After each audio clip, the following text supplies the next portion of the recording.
ദേവാമൃതം. നമസ്കാരം.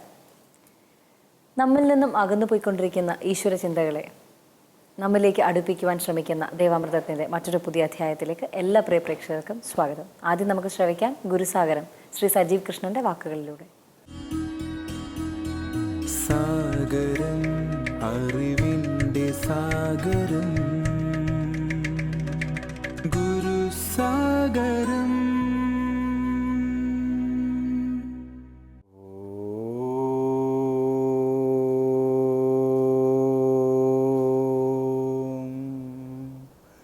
ശ്രീനാരായണ പരമഗുരവേ നമഃ. ഓം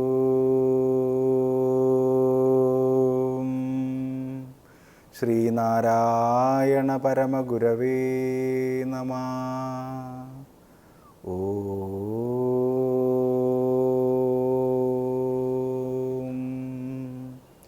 ശ്രീനാരായണ പരമഗുരവേ നമഃ. നമസ്കാരം.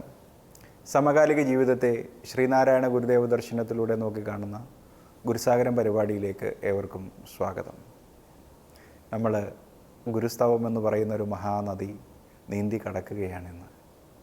മഹാകവി കുമാരനാശാൻ്റെ ദിവ്യമായ സ്മരണകൾ നിറഞ്ഞു നിൽക്കുന്ന ഈ അന്തരീക്ഷത്തിൽ മഹാകവി അദ്ദേഹത്തിൻ്റെ കൺകണ്ട ദൈവത്തെ നമ്മുടെ ദൈവമാക്കി തന്നെ നമ്മെ ബോധ്യപ്പെടുത്തിക്കൊണ്ട് നമുക്ക് നൽകിയ ഗുരുസ്തവം. ഇത് ഞാൻ പറഞ്ഞു തുടങ്ങിയ ആ ലേഖത്തിലേക്ക് പോവുകയാണ്. എന്താണ് അവിടെ നമ്മൾ പറഞ്ഞത്?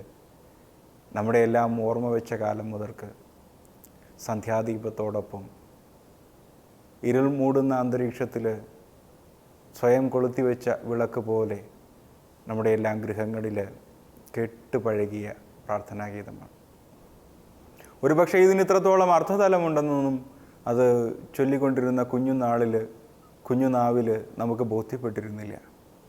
പക്ഷേ അതിൻ്റെ ഒരു മാസ്മരികത കൊണ്ട്, അതിൻ്റെ ഒരു അർത്ഥബോധം കൊണ്ട് സ്വയം പൂർണ്ണമായിരിക്കുന്ന ഈ ഗുരുസ്തവം നമ്മെ ജീവിതത്തിലാകെ പിന്തുടർന്നിട്ടുണ്ടാവണം. ഇല്ല എന്നുണ്ടെങ്കിൽ ഗുരുഭക്തിയിൽ നമുക്കാർക്കും ഇത്രത്തോളം ലയിക്കുവാൻ സാധിക്കുമായിരുന്നില്ല. മഹത്തുക്കളുടെ രചനകൾക്ക് അങ്ങനെയൊരു പ്രത്യേകതയുണ്ട്. അവയുടെ അർത്ഥമറിയാതെ നമ്മൾ ജപിച്ചുകൊണ്ടിരുന്നാലും ആ അർത്ഥബോധത്തിലിരുന്നു കൊണ്ട് അത് നമ്മിൽ പരിവർത്തനം വരുത്തിക്കൊണ്ടിരിക്കും. അത് നമ്മെ ബോധ്യങ്ങളിലേക്ക് നാം അറിയാതെ തന്നെ നമ്മെ നയിച്ചുകൊണ്ടിരിക്കും. അത് യഥാർത്ഥത്തിലുള്ള അതിൻ്റെ സത്തയെ നമുക്ക് എന്നെങ്കിലും കാട്ടിത്തരാതെ ഇരിക്കുകയുമില്ല. ഒരു പക്ഷേ ഗുരുസ്തവത്തിൻ്റെ ഈ ശതാബ്ദി വർഷം ഗുരുവിനെക്കുറിച്ച് നീണ്ട ചർച്ചകൾ നടക്കുന്ന ഈ കാലത്ത് ഗുരുസ്തവം അതിനെല്ലാത്തിനും പൂർണ്ണമായ ഉത്തരം നൽകിക്കൊണ്ട് അത് ശതാബ്ദി ആഘോഷിക്കുന്ന ഒരു സുന്ദരമായ കാലഘട്ടമാണ്. ഗുരുവിനെക്കുറിച്ച് ഇന്ന് ലോകമുന്നയിക്കുന്ന എല്ലാ സംശയങ്ങളും ഗുരുവിനെക്കുറിച്ച് പഠിക്കുകയും അറിയുകയും ചെയ്യാത്തത് കൊണ്ട് ഉണ്ടാകുന്ന സംശയങ്ങളും ചോദ്യങ്ങളും മാത്രമാണ്.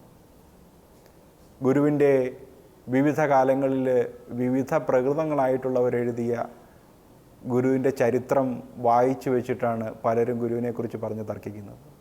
ഗുരുവിൻ്റെ യഥാർത്ഥ മഹിമ ഗുരുവിൻ്റെ കൃതികളിൽ ഭഗവാൻ തന്നെ സ്വയം പൂർണ്ണനായിരുന്നു കൊണ്ട് തന്നെ അവതരിപ്പിക്കുന്നുണ്ട്. അതൊക്കെ കണ്ടുപഠിക്കാനും പഠിച്ചറിയാനും ബോധ്യപ്പെടാനും നമുക്ക് സാധിച്ചാൽ മാത്രമേ തർക്കങ്ങളിൽ നിന്ന് വിട്ടുനിന്നുകൊണ്ട് ഗുരുവിനെ പൂർണ്ണമായി അറിഞ്ഞുകൊണ്ട് ജീവിതത്തെ സാഫല്യത്തിലേക്ക് എത്തിക്കുവാനായിട്ട് നമുക്ക് സാധിക്കുകയുള്ളൂ. അപ്പോൾ ഇപ്പോൾ ഉണ്ടാവുന്ന ഈ തർക്കങ്ങളൊക്കെ ഒരു പാലാഴി കടയൽ പോലെ പലതരത്തിലുള്ള വിവാദങ്ങളുടെ കാളകൂടമൊക്കെ അതിൽ നിന്ന് ഉയർന്നു വരുന്നുണ്ടെങ്കിലും പൂർണ്ണമായ ഒരു അമൃതകുംഭം ഈ കടച്ചിലുകൾക്കിടയ്ക്ക് നിന്ന് ഉണ്ടാകുമെന്ന് നാം പ്രതീക്ഷിക്കേണ്ടിയിരിക്കുന്നു. അതിന് ഗുരുസ്തവം കൊണ്ടുള്ള ഒരു ചെറിയ ഇടപെടലാണ് നാം ഇപ്പോൾ നടത്തിക്കൊണ്ടിരിക്കുന്നത്. ഗുരുസ്തവത്തിന് 6-ാമത്തെ പദ്യത്തിൽ ഭഗവാനെ കുറിച്ചിട്ട് മഹാകവി പറഞ്ഞു വയ്ക്കുന്നുണ്ട്. നമ്മൾ കഴിഞ്ഞ ലക്കം അത് പഠിച്ചു. അങ്ങേ തിരുവുള്ളൂറിയരൻപിൻ വിനിയോഗം ഞങ്ങൾക്ക് ശുഭം ചേർത്തിടും ഈ ഞങ്ങളുടെ യോഗം. എങ്ങും ജനചിത്തങ്ങളിണക്കി പ്രസരിപ്പൂ മങ്ങാതെ ചിരം നിൻ പുകൾ പോൽ ശ്രീ ഗുരുമൂർത്തേ. ഈ ലോകരുടെ ചിത്തങ്ങളെ ഇണക്കി പ്രസരിക്കുകയാണ് ഗുരുവിൻ്റെ ദർശനം. ലോകം അതിലെ ജനസമൂഹത്തെ വിവിധ കാലങ്ങളിൽ ഉണ്ടായ മതങ്ങളുടെ ചട്ടക്കൂട്ടിലിട്ടാണ് വളർത്തിയത്.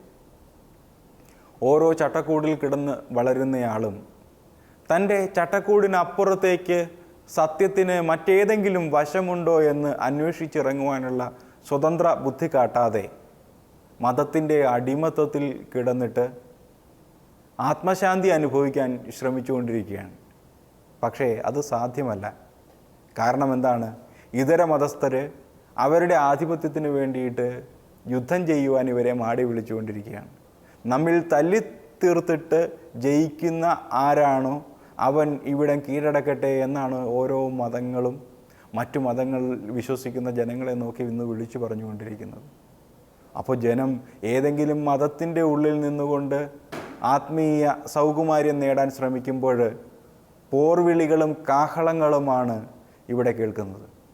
ആശ്വാസം എവിടെയുണ്ട് എന്ന് അന്വേഷിച്ച് അവർ നടക്കുമ്പോൾ അവർക്ക് തെളിമയാർന്ന് പ്രസരിച്ച് നിൽക്കുന്ന ഗുരുദർശനമല്ലാതെ മറ്റൊന്നിനെയും കാണാൻ സാധിക്കുന്നില്ല. എല്ലാ മതങ്ങളുടെയും സാരമേകമാണെന്ന് പറഞ്ഞ മറ്റൊരു ദർശനവും അവർ നോക്കിയിട്ടിവിടെ കാണുന്നില്ല. ഓരോന്നും ഞാനാണ് ശരിയെന്ന് സ്ഥാപിച്ചു വച്ചിരിക്കുന്ന ദർശന മഹിമകൾ മാത്രമാണ് ഇവിടെയുള്ളത്. മനുഷ്യനെ കാണുന്ന മതത്തിനപ്പുറത്തേക്ക്, ചിന്താഗതികൾക്കപ്പുറത്തേക്ക്, അഭിപ്രായങ്ങൾക്കപ്പുറത്തേക്ക്, ജീവിത ശൈലികൾക്കും ജീവിത രീതികൾക്കും അപ്പുറത്തേക്ക് മനുഷ്യനെ ഒന്നായി കാണുവാൻ സാധിക്കുന്ന ഏകദർശനം ശ്രീനാരായണ ദർശനമാണെന്ന് നമ്മെ ബോധിപ്പിക്കുന്ന ഒരു കാലമാണിത്. അപ്പോൾ ഈ ഒരു ദർശന ഗരിമയിൽ നിന്നുകൊണ്ട് എല്ലായിടത്തും ജനചിത്തങ്ങളെ ഉള്ളിൽ കടന്നിട്ട് അവരിൽ ഭേദചിന്ത അവസാനിപ്പിച്ചിട്ട് ഗുരുവിൻ്റെ ദർശനം പ്രസരിക്കുന്ന ഒരു ലോകമാണ് വരാൻ പോകുന്നത്. 2014 കാലത്ത് കുവൈറ്റിൽ യാത്രക്കിടയിൽ കണ്ട ഒരു ജൂതൻ എൻ്റെ കയ്യിലിരുന്ന ശ്രീനാരായണ ഗുരുദേവൻ്റെ ചിത്രത്തിലേക്ക് നോക്കിയിട്ട് ചോദിച്ചു, ഇതാരാണെന്ന്.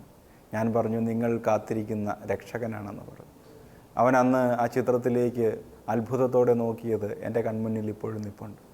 ഈ ലോകം ഗുരുവിൽ ആശ്രയം തേടുന്ന ഒരു കാലം ഉണ്ടാകുമെന്ന് ഓർമ്മിപ്പിച്ചുകൊണ്ട് ഗുരുസ്തവം പ്രഭാഷണത്തിന് ഇവിടെ സമാപനം കുറിക്കുകയാണ്. ഇനി ഇന്നത്തെ ഗുരുമൊഴിയിലേക്ക്.